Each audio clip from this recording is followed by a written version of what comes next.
Kamni vevag matumane mi veruteng Talini ti talino Problem uno Mi arjeti maturi Amini alini teme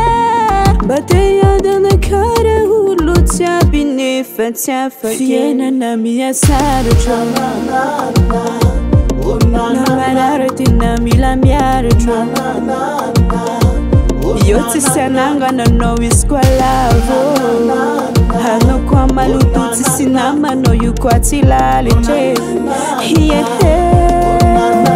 Tifidini zini barute Ne kazi mikmanu metin holo Mas mitura batu no iskwamala tanga nuda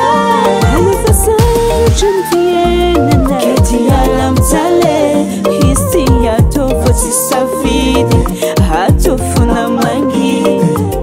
Bakurele kumba misivalera nika azambanyanga Kila uluwa minivelu tenda ni rendez-vous panarivo Haike sitina ndan sutulo Fa kila uluwa mkoko Na hatono kecha isterja Favula taziana na miya sarucho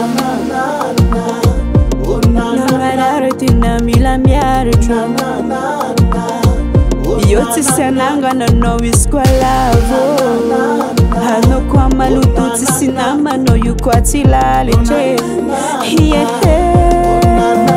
Tifidini zini mi barute Ne kazi mikmanu metin holo Mas mitura batu no iskwamala tanga nuda Hano fasa chumfiene Keti alam tale Histi ya tofoti safidi Hatofuna mangi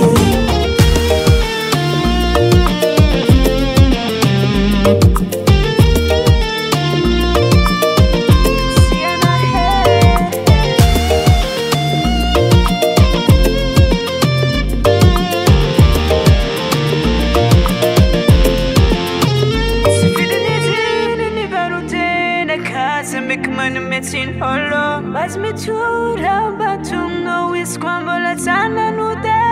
Hano fasero chumfiene Keti alam tale Histi ya tofoti safidi Hatofuna mangi Tifidini zini barute Ne kazi mikmanu metin holo Mas mitura batum no iskwambola tana nuda Hano fasero chumfiene Keti alam tale Histi ya tofoti safidi Hatofuna mangi The Vault Recall.